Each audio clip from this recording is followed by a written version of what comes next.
Ayan po at hindi po magkamayaw ngayon yung mga media sa Malacanang, yung tinatawag na Malacanang Press Corps, ang pagtatanong po kay Claire Castro kung nasaan na nga raw ba si President Marcos. Ayan.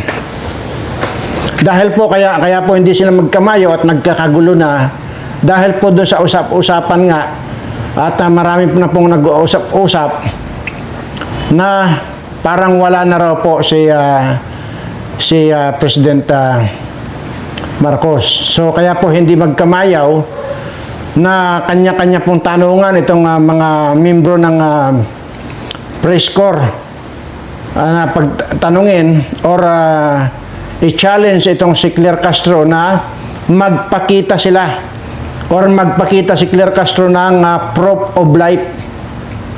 So ibig sabihin po talagang mga media na po yan sa Malacanang na nagtatanungan dito kay Claire Castro.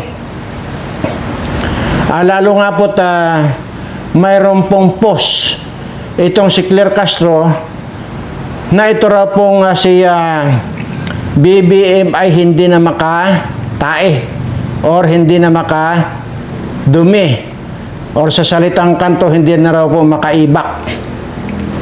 So ibig sabihin, ano pa nga ba yung mangyayari doon sa taong ganon? Hindi na makaibak. O ay di pagka hindi na makaibak yan, ang kasunod niyan ay kuwan na po, iba na. At maaaring hindi na rin siya makahinga. Okay? So kung hindi na po siya makahinga, hihiga na po yan. So pagka nakahiga na po yan at hindi na humihinga, kailangan na po siyan na i-imbalsa mo na. Kasi pag hindi po imbalsa mo, ay mamamaho po yan. Now, pag na-imbalsa mo po yan, after 3 days or 4 days, depende sa kung kailan nila ililibing, ay siyempre, ihuhukay nila yan or either susunugin nila. Ganun po ang proseso. At pagkatapos po niyan, at habang nakalibing siya, ipoprocess naman po yan ng 3 po yung pwedeng puntahan. Sigurado na po kasi yan na pupunta na yan kay Lucifer o kay San Pedro. Pag-aagawan po kasi yan At siyempre, ang isa dyan na bagamat wala na siyang maasahan, umaasa pa rin siya mapupunta sa langit. Pero yun nga po ay medyo parang mas malakas yatang humatak itong si Lucifer. So hindi po natin alam. Yun po yan. So kaya po nagkakagulo ngayon yung mga press corps diyan sa Malacanang. At kaya po pasensya na po kayo kung wala tayong background music ngayon. Ay hindi naman po tayo bastos na maalam natin na mayroong namayapa na ay bagamat wala pong kasiguraduhan ito po ang sinasabi ko, liliwanagin ko po sa inyo. Kaya po nagkakagulo yung mga membro ng Malacanang media or Malacanang press corps na kanya-kanyang tanungan kay Claire Castro na nagpakita si Claire Castro ng proof of life. Kasi nga po yung usap-usapan na namayapa na raw po itong si BBM. So hindi po nanggaling sa atin yan, nandyan naman po yan. Kasi nagsimula po yan doon nga sa post ni Claire Castro na si BBM daw ay hindi na makatae. Ito po Ayan po. Kayo po magbasa. Ayoko po baka sabihin nyo na iniiba ko yung usapan. Ayan po. Nahihirapan na pong tumae ang ating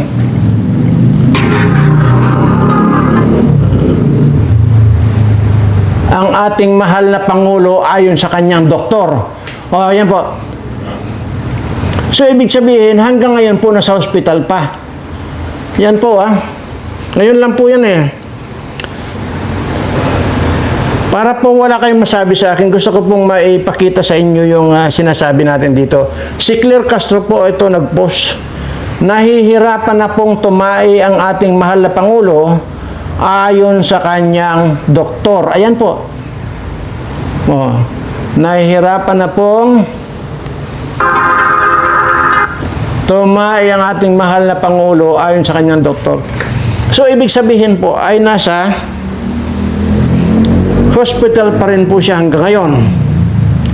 At dahil nga po sa usap-usapan na wala na raw po siya, kaya po nagkakagulo yung tanungan dito. Halos hindi magkamayo, makita sa press corps, mapanoorin niyo po na kanya-kanya pong tanungan, nasaan na raw ba? At kasi yung event dapat na kanyang pupuntahan or kanyang aatinan ay mismo dyan lang po sa Malacanang. So ngayon ay kung dyan lang sa Malacanang, bakit hindi nga siya naka-attend? Ay mismo nandyan sa Malacanang yung event na kanyang aatinan. So ibig pong sabihin talaga nito ay pilit na lang talaga nilang itinatago ito. So, ayan po. Ano man yan, hindi po natin alam ang totoo at hindi ko rin po kinukumpirma dito na ito nga si BBM ay na maalam na. Wala po ako sinasabing kinukumpirma ko. Nagbase lang po ako dito sa mga tanong ng mga media kay Claire Castro na magpakita raw ng proof of life itong si Castro. At base, nagsimula ang post niyan, ay nagsimula yung ogong-ogong o usap-usapan na wala na noon ngang nag-post si Claire Castro na hindi na raw po makadumi yung kanyang mahal na Pangulo. So, pangsamantala po ay iwanan po muna natin yan. At gusto ko lamang pong bigyan ng pansin yung mga nagko-comment na nagtatanong po kung meron po dyan nagtatanong po ng yung po bang diabetes daw at katunayan ay nagda-dialysis. Kwan po ay saka lang po kasi kayo magkukuan ano to tawag dito yung kumukuyog ng tanong kung meron na po akong binabanggit na pagagalingin ko si BBM sa pamamagitan lang nung major na gamot dyan yung 20 gulay. Okay? At mayroong another na 2 gulay pa. So, bali 4 na gulay lang po ang kailangan ni BBM, gagaling na siya. So, ngayon, tanungan kayo ng tanungan kung ano raw ba yun. Kung anong gulay po yun. Para daw i-apply din daw, may sumasakit din daw ang tiyan dyan sa inyo. Yan po nandyan sa comment. Ang hirap po kasi sa atin yung hindi nyo naiintindihan yung sinasabi ko. Kaya ko po nasabi yon, yung 2 gulay na pinaka-prime na ilalapat natin dito kay BBM kasi nakita ko na nga po yung itsura. Okay, nakita ko na po yung itsura. Kaya yun ang nararapat na i-apply yung 2 pangunahing gulay na yun. At pangalawa na yung pangalawang, bali 4 na lang na gulay yan. So, kasi nakita ko nga po yung itsura niya. So doon akma yung aking sanang ibibigay sa kanyang gamot na yon. Ngayon, magtatanong kayo kung anong gulay yon at ano yung para kasi i-apply din ninyo doon sa, ayun ko kung sino yung sumasakit din ang tiyan. Hindi po lahat ng sumasakit ang tiyan ay yun ang gamot. Kayo naman pala. Halimbawa, kagaya nun, hindi ko naman nakikita yung mga ninyo, yung mga ihinihingi ninyo ng gamot Ay, ito kasi may picture na, kung ito, tawag dito, kitang-kita ko na yung katawan ni BBM na yun, di ba namamaga na nga? Kaya nasabi ko po yun, yung gamot na yun. Hindi po lahat. So kung bibigyan natin, yung sinasabi niyang basta masakit ang tiyan, bibigyan natin, ay mali pala, at lalong sumarga, ay di sinisi niyo ako ngayon. Kayo naman pala. Hindi ko mo sinasabi, ang pinag-uusapan lang po natin dito kay BBM. Ngayon, kung kayo rin ay ganyan, magpaliwanag kayo para alam kong tansyahin kung ano talaga yung pwede nating ibigay. Okay? Hindi po basta ganun lang. Nakarinig lang kayo dito sa sinasabi ko. Gusto nyo rin alamin kung ano. Ay paano kung hindi yun ang dapat na i-apply dyan sa kung sino man yung kamag-anak nyo na yan. Hindi yung kumukan nakarinig kayong ganyan, ay yun na rin ang gamot para sa inyo. Hindi po.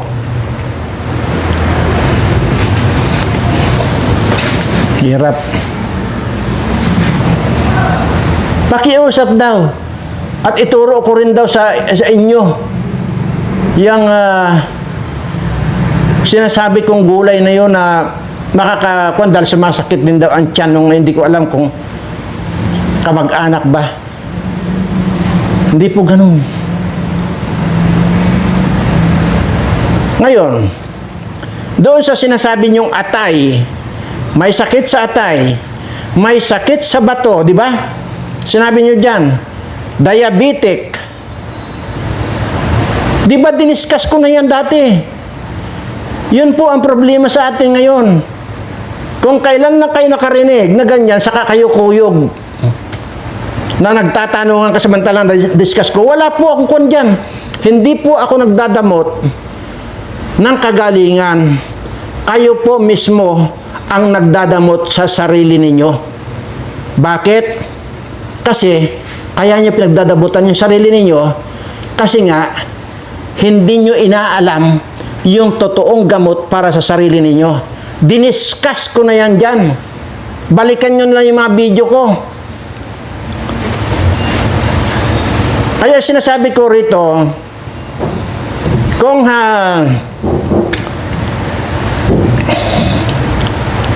may mga ganyang problema pala kayo, di inalam nyo na. Sana, binalikan nyo sana yung kwan, huwag yung nag-aantay kayo kung kailan akong magdi-discuss ng ganyan.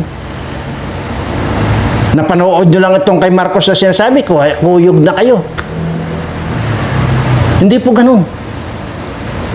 Yung mga bato-bato na yan, di ba? Sinabi ko na kung anong dapat nyong inumin, di ba? Yung mga diabetes na yan, sinabi ko na rin dyan sa video. Kaya minsan, nakakapag-init lang ng ulo dahil nga, ang gusto nyo idukdok sa kung ano yung tanong ninyo, sasagutin ko, ay hindi ko masasagot yan dito sa video. Kaya nga lahat yan, diniscuss ko, balikan nyo yung mga video ko. Nandyan lahat yung mga kailangan ninyo. Yang sakit sa tiyan, di ba, diniscuss ko na yan. Nandyan yan sa video.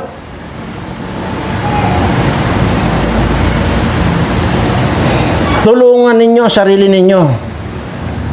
Sinasabi ko na sa inyo. Ito na ngayon sinasabi ko eh. Madalas ko sinasabi, kung wala mang kakwinta-kwinta itong dinadaldal ko, panuorin nyo lang. Dahil wala namang mawawala sa inyo. Dahil sa darating ang araw, baka nandito ang kasagutan sa mga problema ninyo. Baka i-consider nyo na rin may kwenta itong sinasabi ko. Di ba?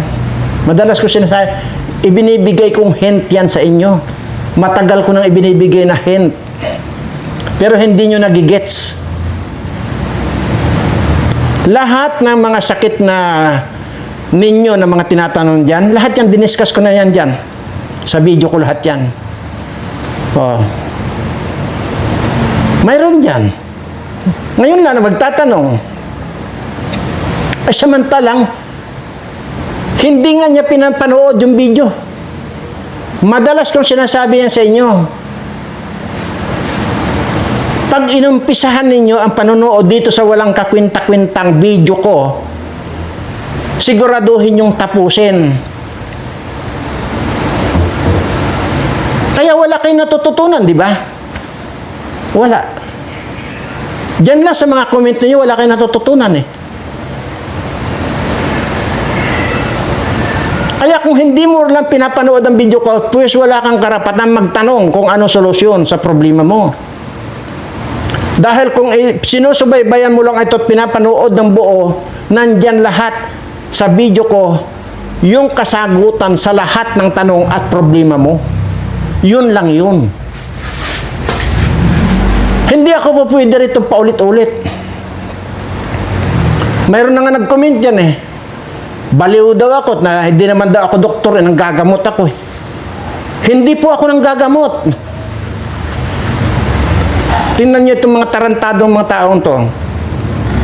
Ha? Sinabi ko bang doktor ako? Sinabi ko bang nanggagamot ako? Wala akong sinabing nanggagamot ako.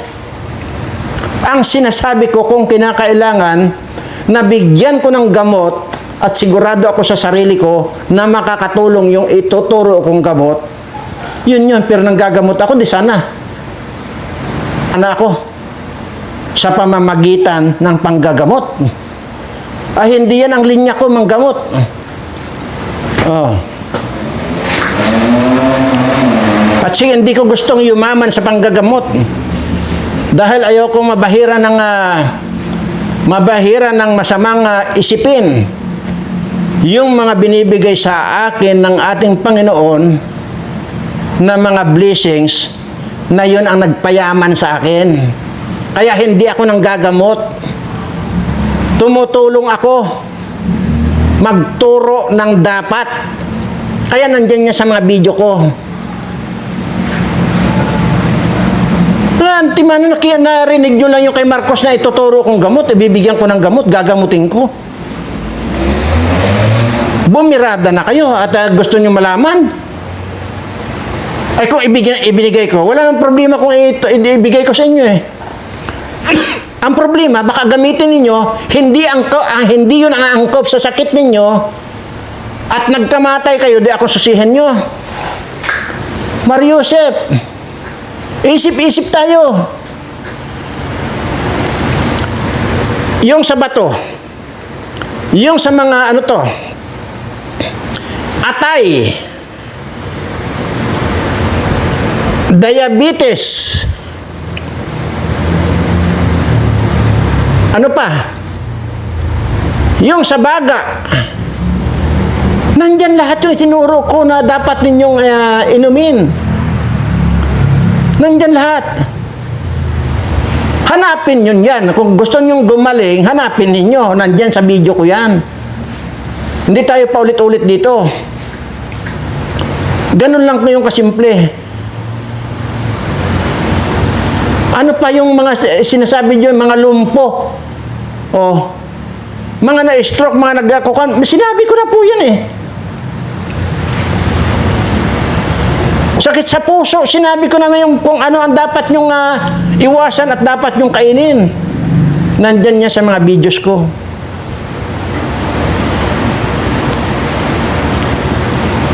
Paulit-ulit ko lang po sinasabi ito. Kung mayroon man kayong, kung yung iba, pinapanood nyo ng buo, bakit hindi ito panoorin nyo ng buo? Itong mga dinadaldal ko rito kahit walang kakwinta-kwinta. Panoorin nyo lang. Sisiguraduhin ko sa inyo, ito ang makakapagsalba sa mga problema ninyo at buhay ninyo. Doon lang sa silid kalamansi na sinasabi ko eh. Hanggang ngayon, karami-rami pang mga nagtatanong niyan eh. Ay samantalang ilang libong beses kong diniscuss yan dito. O ibig sabihin, hindi mo pinapanood. Pues, ngayon, yung tanong ninyo, panoorin nyo lang yan. Nandyan yan. Kung hindi mo makita, panoorin mo isa-isa yung mga video ko. Magdusa ka. Kung interesado ka, kung hindi ka interesado, wala akong pakialam. nakakapi ka.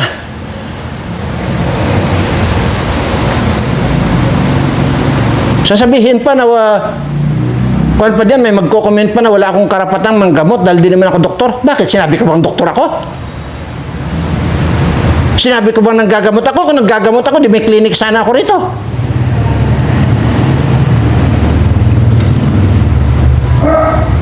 Yung itinuturo ko, kung yung ina-apply ko sa sarili ko mismo, yun.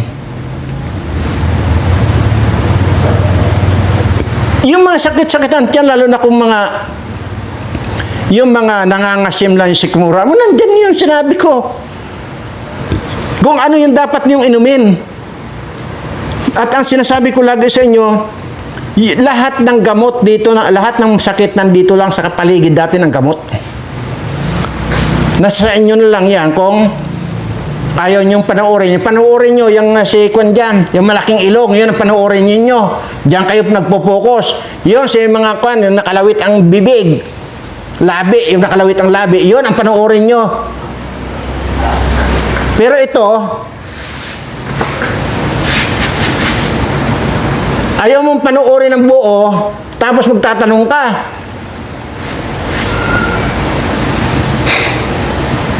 Alam nyo mga kaibigan, nagagalit ako kasi nga, para sa kapakinabangan na lang ninyo, ayaw nyo pang tulungan ang sarili ninyo. Ang mga pinapanood nyo, yun ang mga walang kakwinta-kwinta. Ako, sinasabi ko talaga, from the very start, itong mga dinadaldal ko rito, walang kakwinta-kwinta. Pero, sisiguraduhin ko balang araw, pwedeng tumama yung dinadaldal kong walang kwinta dyan sa problema mo at ito ang makakatulong sa iyo. Sinasabi ko yan sa inyo. Mag-isip nga kayo. Yung mga tinatangkilik ninyo mga vlogger dyan, mga ulol.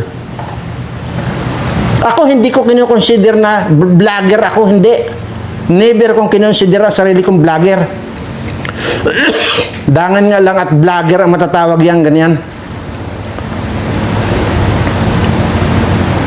At hindi ko pinakinabangan ang pagiging vlogger ko. Kailanman hindi ako nisintabos dito sa pagbablog ko, hindi ako nakinabang.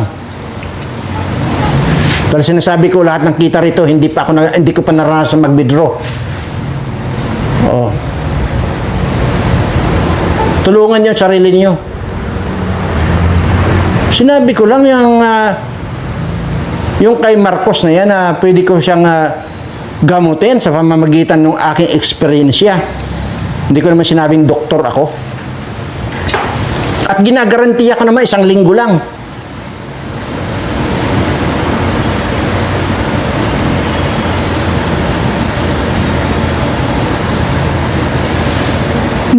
Hindi na kayo nang ilabot. Ha?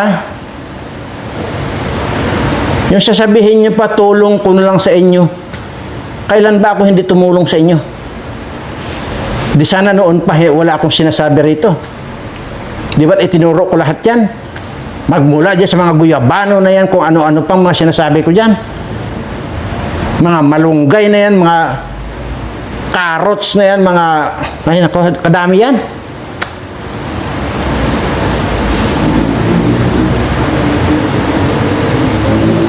Hindi po pwede yung sakit ni Marcos, yan din ang i-apply ninyo sa sakit ninyo.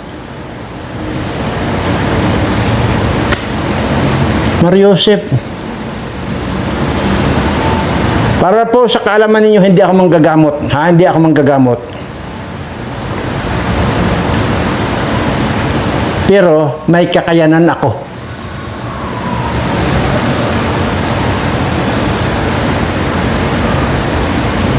Kaya kong binuhay yung sarili ko eh. Baka hindi nyo pa rin hindi nyo na pa rin napanood yun. Na 1 linggo na akong nakapreser sa morgue ng hospital, pero kaya kong binuhay ang sarili ko. Lahat ng kung ano man yung nararamdaman ko, ako ang gumagamot sa sarili ko. Di ba sinabi ko sa inyo, yung mga itinuturo ko sa inyo, yun din ang kinakain ko, yun din ang iniinom ko. Yun at yun yung itinuturo ko sa inyo. Dahil yung mga itinuturo ko sa inyo, hindi lamang sa isang sakit yun. Naintindihan nyo ba ang ibig sabihin? Lahat yan. Lalo na pagdating sa cancer na yan, di ba? Itinuro ko na sa inyo lahat yan. Nandyan lahat yan. Oh. Ngayon, nabigla ka ngayon. Isang linggo na akong nakamorgue sa hospital. Dahil patay na nga ako, binuhay ko sarili ko. Yun lang. Ngayon, yung nag-comment dyan ng kuwan, ha? Ano yun, yung comment niya na may sira ang ulo ko? Antayin mo kung sino masisira ang ulo sa atin, ha? Antayin mo. Dahil maliban sa lalagyan ko ng karayom yung lalamunan mo, sisirain ko rin yung utak mo. Tandaan mo yan, ha? Pakiramdaman mo na yung sarili mo magmula ngayon. Ha? Pakiramdaman mo. Magkaalaman tayo kung sino ang sira ulo sa atin. Sisirain ko yung ulo mo. Plus, para hindi ka na makapag-comment, makapagsalita, lalagyan ko ng karayom yung ngalangalam mo, yung lalamunan mo. Okay, so hanggang dito lang po at mainit ang ulo ko ngayon. Sa totoo lang mainit ang ulo ko. Kaya wala akong sa mood na kwan. Total nandyan lahat yan sa video ko, yung mga sakit-sakit yan. Mga diabetes na yan. Simple-simple. Kung nasabi ko lang yan kay Marcos, yan, kumuyog na kayo. Anyway,